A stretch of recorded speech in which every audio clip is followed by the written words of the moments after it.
My name is Longgul Dakwom and this is Viewpoint Live. My guest for today is a very phenomenal person. He's a barrister, a legal practitioner of years, and I beg to say is the flag bearer of the Labour Party, contesting for the Senatorial seat of Plateau North. He's going to be talking to us on a very clear issue, doing things differently, his legislative blueprint, by the special grace of God. If he emerged, and we hope that he will emerge as the senator representing Plateau North. But today we're going to be doing justice because we're going to be hearing from the horse's mouth what he has for Plateau North. So we're calling on all people that have friends in Plateau North to share the link and also like our Facebook page, because my guest today will be doing justice. And permit me to introduce him quickly, Barrister Gyang Zi. Thank you, Longgul, and good evening, viewers. Yeah. So, Barrister, yes, just by way of opening your biodata to us, who can we say, or who is Barrister Gyang Zi? Well, in summary, Barrister Gyang Zi was born on the 26th of September, 1978. So by September, that's this month exactly, on the 26th of this month, I'll be 44 years by the grace of God. I attended St. Joseph's Primary School in Barr, Plateau State, where I got my first school living certificate. And then from there, I proceeded to GSS Barr, where I had my 3 years. From there, I went to Government Colleges, and in 1997, I had my West African certificate examination. After that, I proceeded to SPS Kefi, School of Preliminary Studies, where that's for my IJMB. And after my IJMB, I made the required points. And by the grace of God, I got admission to study law in University of Jos. I left University of Jos in 2005 and proceeded to the Nigerian Law School, Abuja campus to be precise. And after that, I was called to the bar in 2006. Immediately after my call, I went to Abia State for my NYSC, and then I came back home. And since then, I had few years with my principal, Obama Duabuchi Esquire, who is now the Senior Advocate of Nigeria. And when he left Plateau State, I concentrated on my practice as a private legal practitioner till date. I'm married. My wife is also a lawyer and a judge of a lower court. And we have 5 children by the grace of God. Wow. Thank you. Wow. So, Barrister Gyang Zi, just to add up, from 2006 when you are called to bar, 2022 now. Yeah. Very short period. If you ask me, when we compared it, because you are setting a pace in legal practice in Plateau State. You can see the space that you have. I told somebody while we entered, I said, I have not seen a chamber or a law firm like this in Jos. At least I've seen it in movies and in Lagos, but not in Jos. Very clean and very spacious. So the driving principle, what led to your success within a very short period of time? Yeah, it's just simply about passion for what you do. Throughout my life, I've been passionate about things I desire to do. By the grace of God, immediately after my call to the bar, I didn't waste time. As a youth copper, I started preparing briefs of arguments in courts of appeal. I didn't wait to finish my NYSC before embarking on legal practice.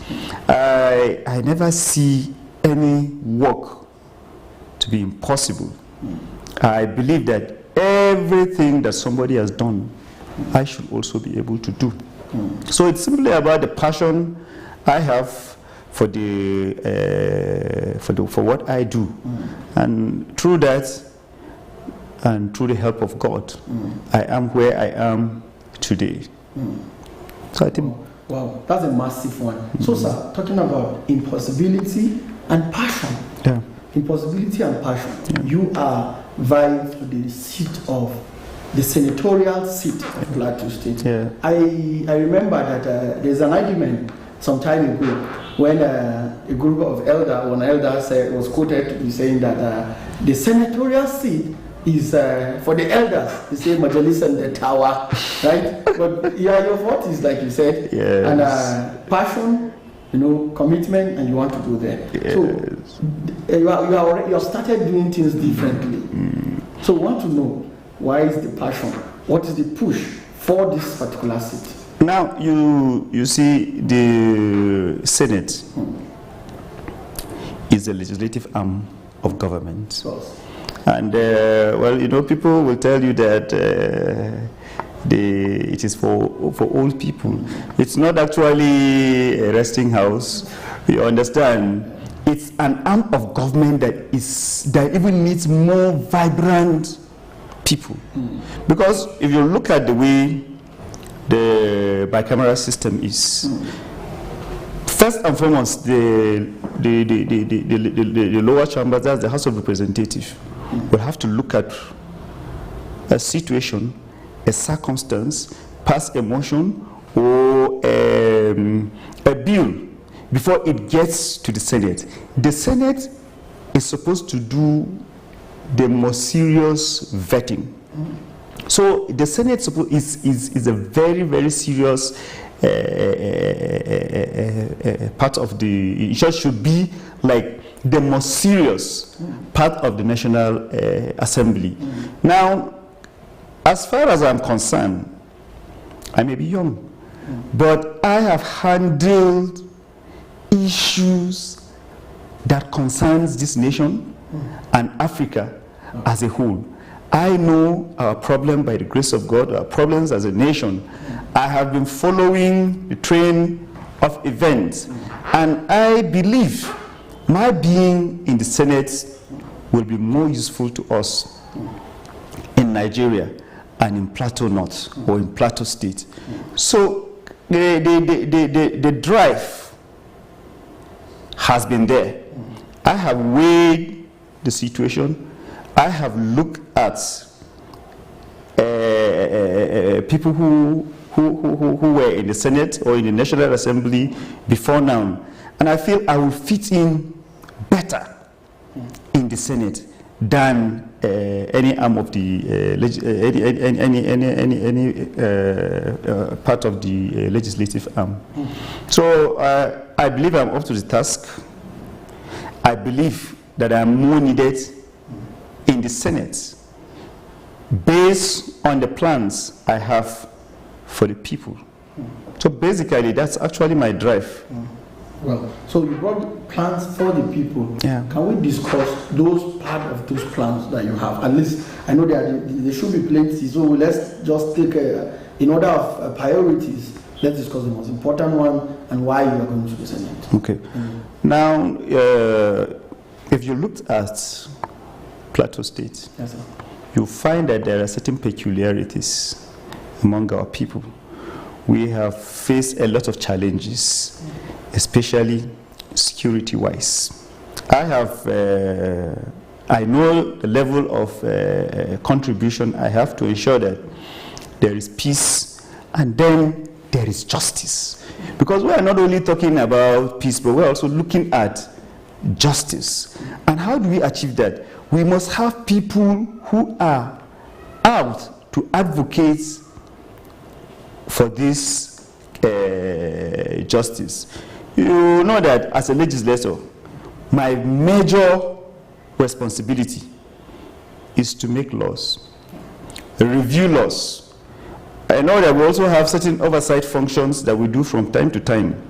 But again, we need to engage our communities in taking certain decisions. I have discovered that we are lacking in this area. We need to engage our communities. We need to know exactly what are the problems, aside the ones that we already know. We need to know that that whatever we are doing is for our communities. So we need to engage them from time to time to know exactly what they need, and then make laws in that regard. So if I am to highlight, I should be able to say certain things that I have done. You understand? Outside this office, I've engaged myself in a lot of community activities.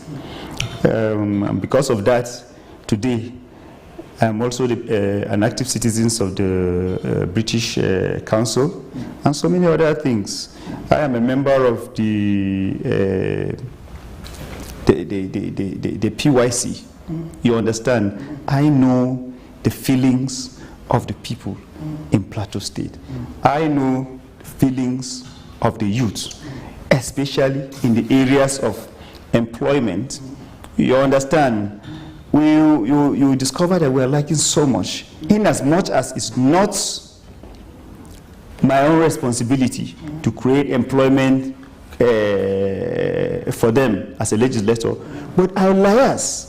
By the grace of God, I have contacts both within and outside this nation that I can liaise with the executives, whoever emerges as the governor of the state. By the grace of God, I'm hoping that Patrick Dakwom will emerge as the governor. I should be able to liaise with him to get a lot of things for the people, and especially the youths when it comes to employment. I've seen some of my mates.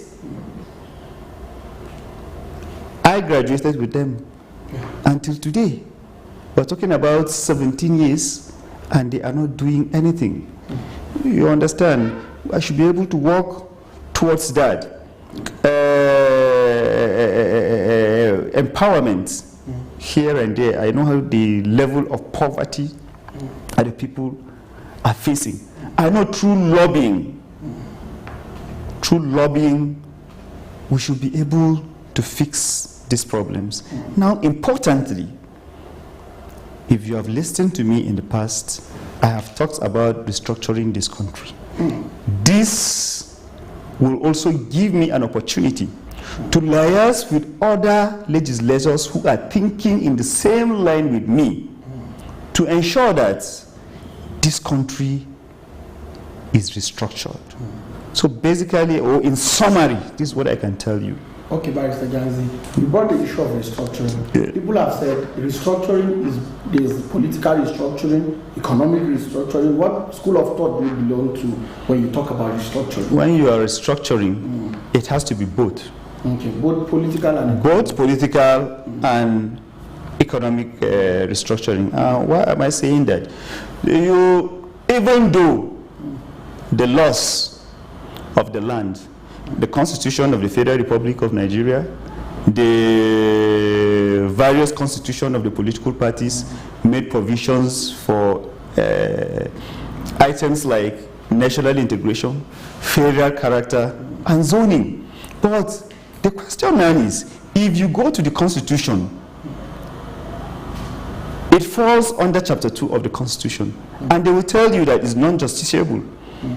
If anybody violates it, if anybody in government office violates that aspect of the Constitution, you cannot take the person to court, or you cannot file an action against the government. You understand? So, if we restructure this country and make that provision of the law enforceable, automatically we will have no option than to ensure that issues of federal character, national integration, security, and the rest are taken very, very serious. And people will be held liable while in office.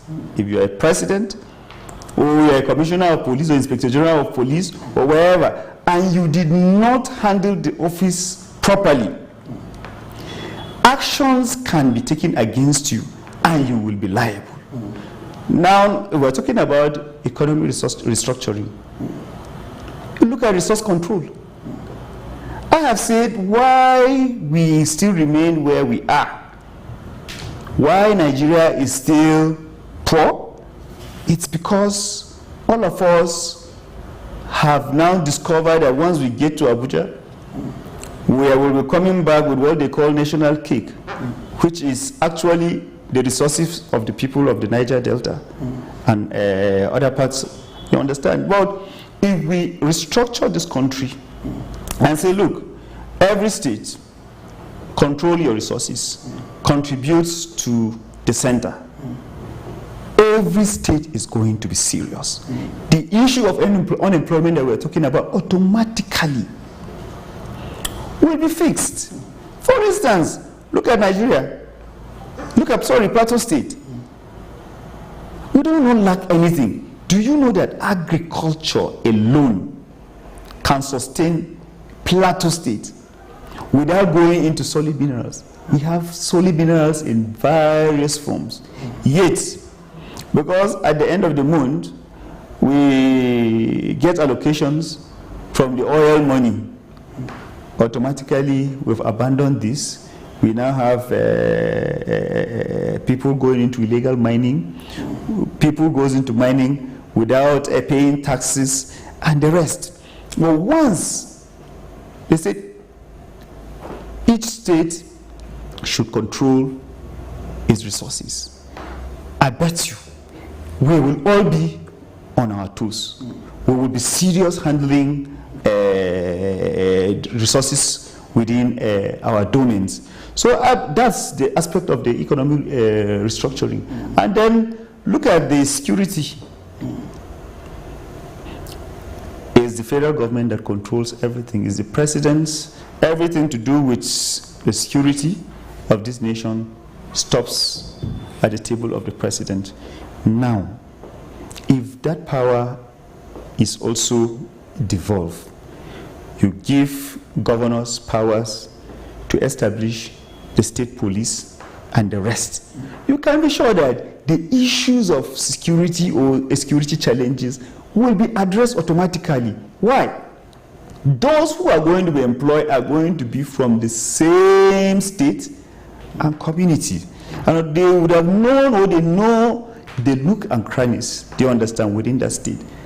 It will be very easy for them to identify who are the problem makers. It will be very easy for them to identify who are the people causing all the security challenges. And I bet you it's going to be a thing of the past. And that's why I am saying restructuring this country is non-negotiable. And by the grace of God, while there, I will ensure that we liaise with people who have the same thinking to ensure that laws are made in this line. The Constitution be amended to fix a lot of these things. Well, and you have experience of practice, so I know you have the very well, by the grace of God, very well. So, Mr. Gyang Zi, I'm going to take you down memory lane. We have seen senators in Plateau Central. We've seen the legendary Senator J.N.S. Pojok. Yeah. Maybe from Dankong, who's a medical doctor. Yes. You know the role he played. Yeah. We've seen J.N.S. Pojok. Yeah. We've seen Darajon Ajang. We've also seen IDJan. All these in succession are senators that have represented northern zone of Plateau State. Yes. And we're talking about doing things differently. What do you think they've done? What is the gap? How do you want to fill in? Now, I've highlighted certain things to you. Yeah. To a large extent, I'll tell you that we've had very good representation from the northern zone.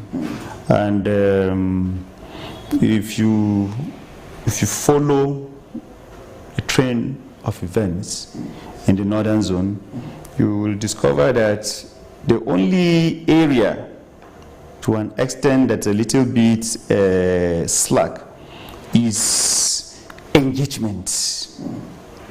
You understand?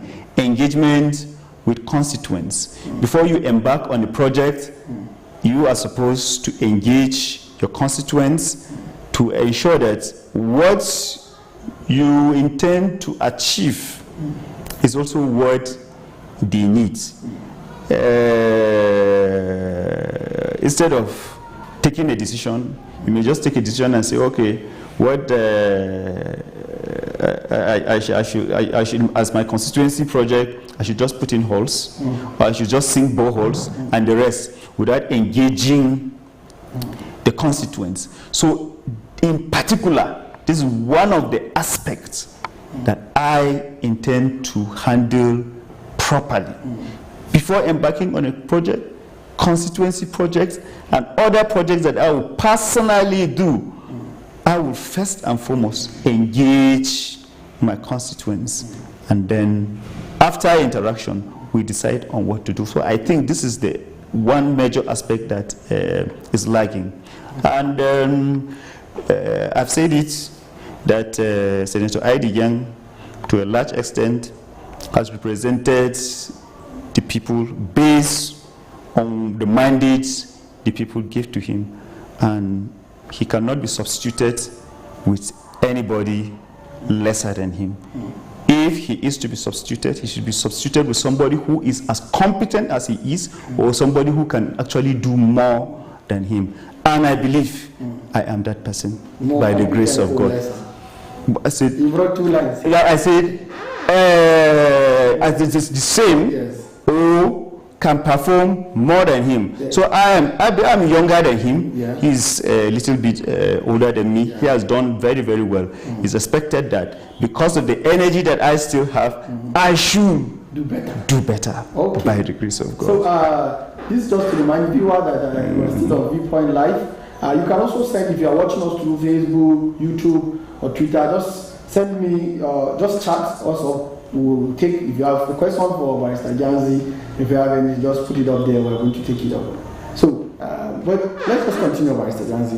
The conversation is getting heater. You see, the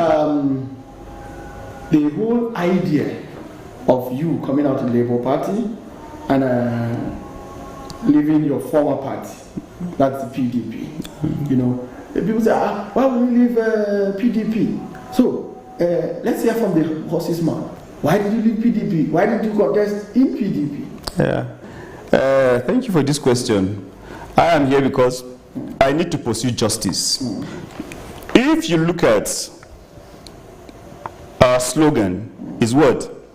Justice and rebirth.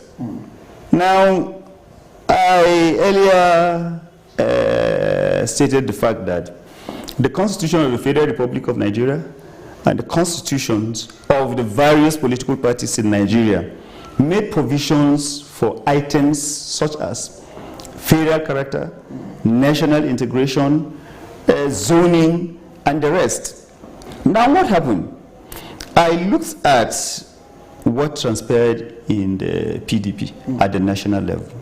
I remember very well in 2014 in particular, the present presidential candidate of the People's Democratic Party left the PDP on the ground that power is supposed to shift to the north.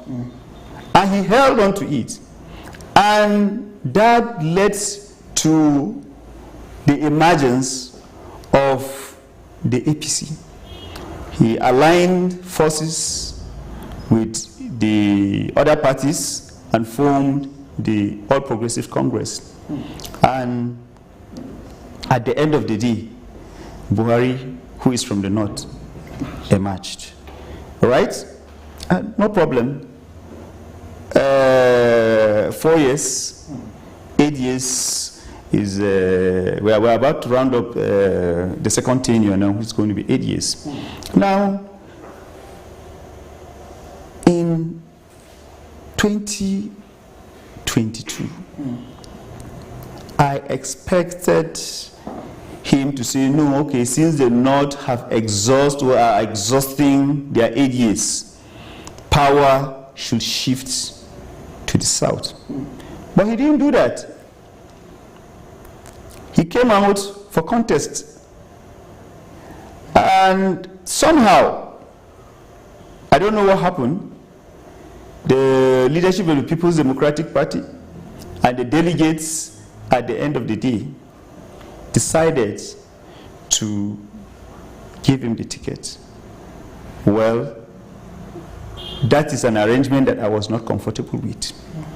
Because if you ask me, I would have said he ordinarily would have handed that ticket to people of the South. Let them decide on what to do with it. You get it? He didn't do that. And I wasn't comfortable with that arrangement. The second option was for me to move to the APC. But the APC now made the biggest blunder. After saying, yes, we agree, we will follow the constitution of the party, we are going to zone it to the South. They zoned it to the South and gave it to Bola Tinubu. No problem. But when it came to the decision of picking the vice presidential candidate, I was very, very sad with the outcome. They looked at the whole North and said, no, I don't think any person from any other religion, including the pagans and the rest, nobody has the competence to be the vice president, and then decided to give it to another Muslim. That is not in the interest of national integration. And that is my worry. I am not saying this because I have any religious affiliation. Do you understand? I'm doing it out of religious. No. But in the interest of national integration, I did not expect the APC to commit such blunder. So with those arrangements, I felt justice is not properly served on the people of Nigeria in PDP and APC. Now, with the emergence of Peter Obi in Labour Party, I became more comfortable. Why? Since the Civil War, the people of the Southeast have not been given any opportunity to be the president of this country. And there has been agitations from them. The people are saying, okay, let us go. We want to have our Biafra. Do you get it? And we are saying, no, you cannot go. You must remain in Nigeria. And as a lawyer, I looked at all these issues and feel, how fair is that? How fair is that? You are insisting that these people must remain as Nigerians, yet you are not ready to give them the presidency of the nation. They are not entitled to other privileges that other people are having. I feel that is very, very unjust. And because of that, I felt, although I am from the northern parts of the country, I should be able to support a cause that will integrate this country. A cause, you understand, that will gloriously show justice to this nation. And I felt, if it's there, I should also be part of the people that can make him the president of this country. And not just to make him the president of this country, I should also have a position that I will help him succeed. So basically, these are my reasons. My reasons are, one, to ensure that there is justice. Two, in the interest of national integration. Okay, sir. Talking about justice, and you spoke about your party and the Labour Party in very good light. Now, let me ask you straight. The Labour Party is also having issues of justice, especially on the Plateau. You know, where we have the first nominee, the person of Ambassador Marigi, right? Then we also have and you know what the Federal High Court said about it. Said it's a case of double nomination, and they are sending it back to Abuja. Now, let me get your perspective as a legal practitioner and a party man in Labour Party. Thank you. You know, the matter is already before the court. Yes. I'm not supposed to make any statement as far as this matter is concerned. But you have already chosen Dakwom as your own. To a large extent, is because I have followed, as an insider, I followed train of events. Do you get it? So I didn't even know that this matter would get to court at the end of the day, because I know that there were a lot of interventions. Some I was part, some I was not part of them. Do you get? So I wouldn't want to say much on this issue because it's already before the court, and I am sure that the outcome will be the justice of the case. So basically, that's just what I'll tell you as far as this is concerned. Legal practitioner here. I expected that you were going to bring your politician aspect, you know. But however, you know, issue of structure.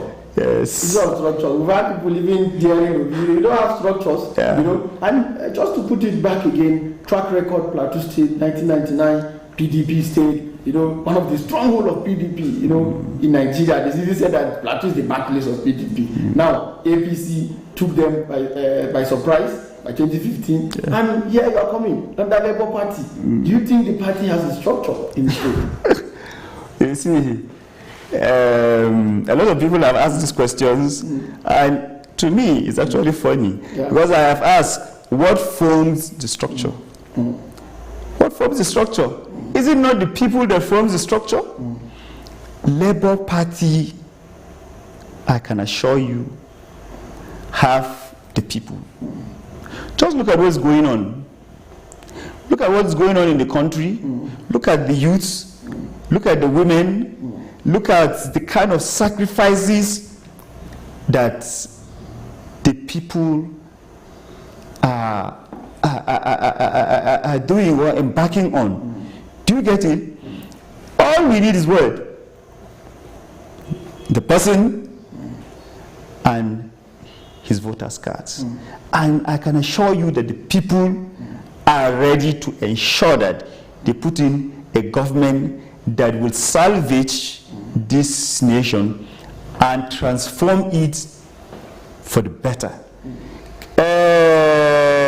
Meanwhile, we have the structures. If it is just political structures that the other parties have been using to deceive the people with, you get it? We don't have that particular. Well, I don't want to mention name, but I know that there are other parties.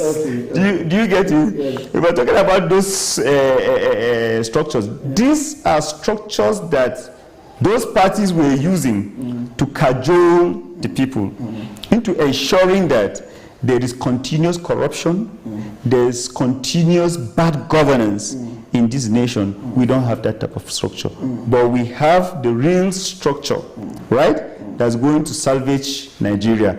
And that structure is the people. And I can assure you that the people are ready. Okay. Just lastly, sir, when are we going to have our own 1 million march on the plateau for the Labour Party? You know, quite interesting. I catch fun with some of this, and one of your slogans, the Labour Party, they call it Mama, Baba, and Pikin. Yes. So, somebody said Mama and Baba and Pikin will go for 1 million march. Yes. So I want to know, when are we going to have our own on the plateau? Well, it's going to be communicated very, very soon. I know that we have 17th of September and we have 1st of October. I'm sure very soon the dates will be communicated. Okay. Yes. And you will be there. By the grace of God. Your wife and your children. Very, very well. Papa, Mama, and Pikin. Well, this is on the lighter note, and this is where I would like to draw the curtains for this interview. It has almost been an hour of engaging with the legal mind by Mr. Gyang Zi. And well, he has said a lot, but the opinion is for you out there to make sense of it and also to see the perspective at which it's bringing. So before I just go, Mr. Gyang Zi, I would like to give you just 1 minute, just some seconds. Just your final word. Yeah.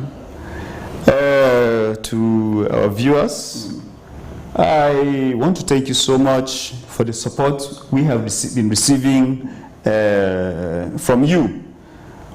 My assurance to you is that you are not going to be disappointed. Please and please continue. Do not get tired until this nation is transformed. Thank you once more. Do not get tired until this nation is transformed. I just want to inform our viewer that I have not been doing this alone. I have a full crew in the house. I have my Oga, Pam. I also have Stags. I also have Launa in the house. And Lumi in the house. So we've been doing this. I want to appreciate the Viewpoint CEO, Dr. Chinandikwa, for giving us this platform to also showcase the candidacy of others. Now the decision is for you, the voter and the viewer, to take.